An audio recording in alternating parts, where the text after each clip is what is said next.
Video game junkies, what's up? So basically this is just going to be a video of an overview of the PlayStation Vita. I kind of wanted to go into a little bit more detail than most people are going on an overview and just give you my thoughts of it, and which one I think is actually worth getting, because obviously there is the 3G and Wi-Fi different versions of it. If you are a main subscriber to my channel and you want to know what's going on with my videos, stay at the end and I'll give you a little update on what's going to happen, but right now let's focus on this. As you can see here, we've got the Vita. As you can tell, it is a fingerprint whore and all the way across, which is kind of a shame. But anyways, you can see we've got the two analogs now, which I think everyone knew. Same little buttons here, D-pad there. You have your PlayStation home button. Start and select. If you were to look at it here, the volume is up here now. Power's right here. Here's where you actually plug in your Vita games.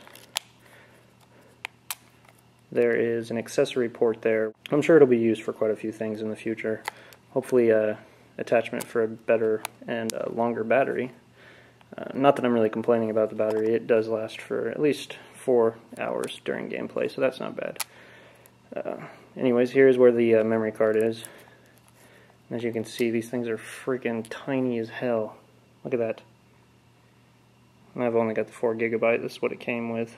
You'll definitely want more memory than that. Sadly, these things are expensive. And right next to the headphone jack and the charger here, this is your microphone.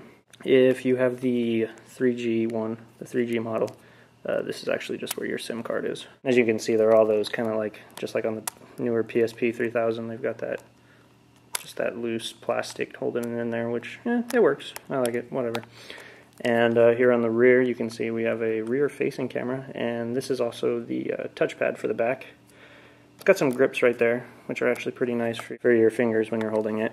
So it does feel good in the hand, it really does. And we also have a front-facing camera right there. If you kind of want to see it in comparison, I wish I had a 3000 with me. This is actually the Xperia Play, but you can kind of get a general idea of the size here.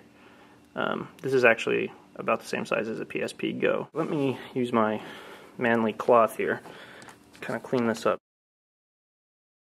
It has a start menu, which has a teardown page, which you can just pull down and it'll take you straight to your start menu. I'm going to go ahead and put in my password here. Now you guys all know that. And here you go. Now for the most part, you can set up as many pages as you want to scroll through. That'll keep all your apps, which are all these little bubbly icons, which you just install here on the front. Of course, you can edit them.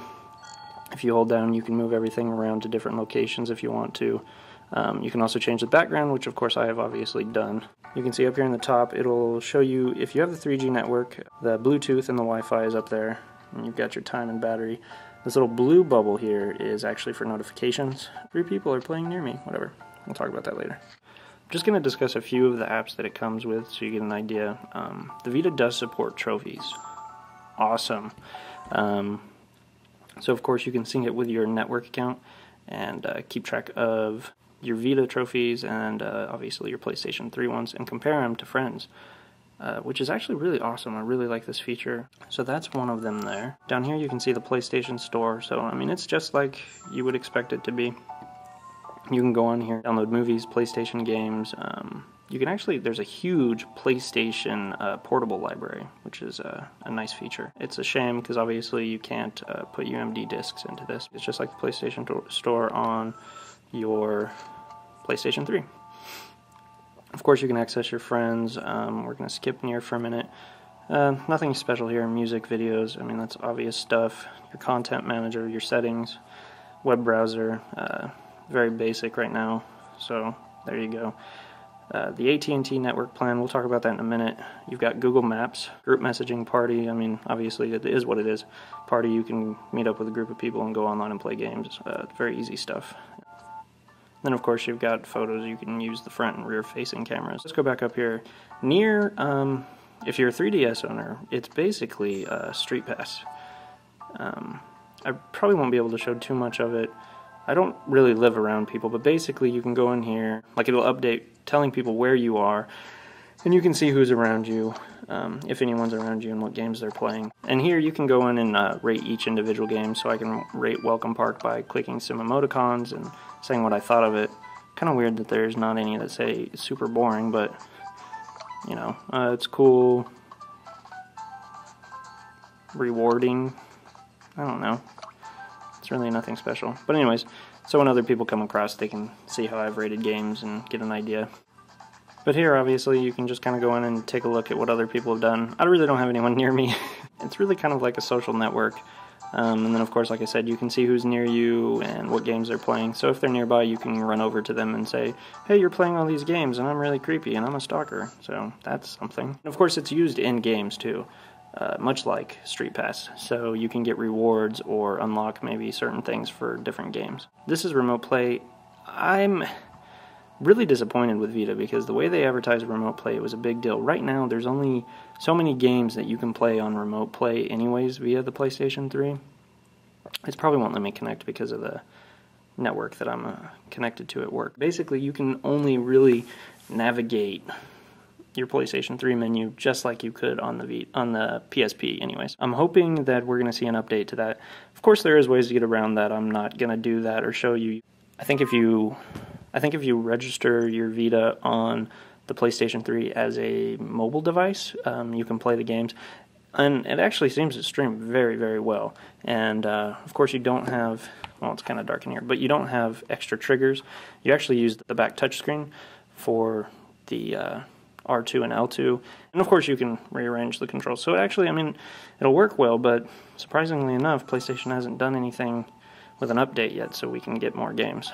I'm not sure if that's something the developers need to do or Sony, but we shall see as the future continues. One of the features I really do like, say for instance, I load up Nier here. Okay, I've got Nier loaded up here, and say I want to go check my trophies real quick. I can actually press the PlayStation Home button, and then it'll basically minimize this, and you can scroll over, and then you can go and open up your trophy app. And then I can hop in here and look at my trophies, as you can see.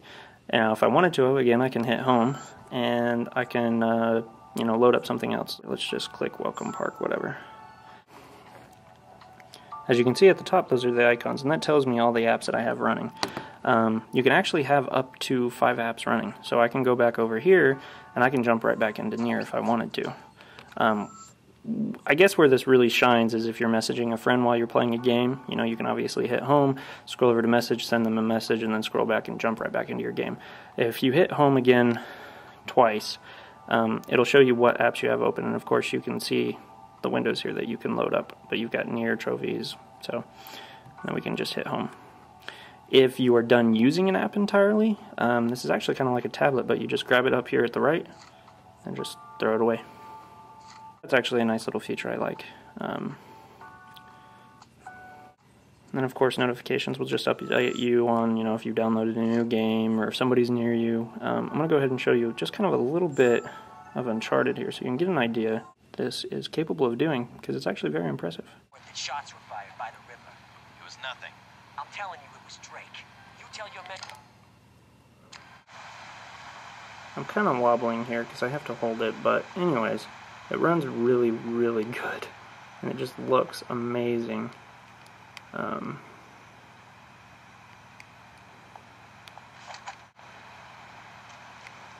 get up there. Of course, that's easier said than done.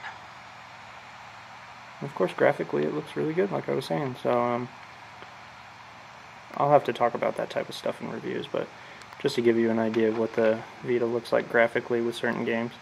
My focus is probably going in and out here though, so that kind of ruins the fun. So that's that. And the last thing I wanted to talk about was the AT&T. I don't really see the point of it because I'm normally where there's a wireless network, but I guess some people want to take advantage of it. But the way it works, you can actually get a month-to-month plan with no contract, and you can also get a 1 or 2 year contract. There's a few different plans. I think that for like 5 gigabytes, it's like $50 a month. 2 gigabytes, it's like, I think it's like $30 a month. There's one that's not even a gigabyte. I don't even think it is. And I think you're going to use that up so quickly, and for that price, it's ridiculous. And one of the things to know about the first edition bundle, I think a lot of people bought it because if you sign up for AT&T, you get 1 free month, and they'll also give you a free game. So I think a lot of people thought, well, I'll just take that free month, and I'll take that free game, and then I'll just cancel, and I won't have to pay anything. Well, the thing is, they're only giving you a $15 voucher, and you won't get that $15 voucher until you go through the first month and pay for the second month. And of course, the smallest plan is $15.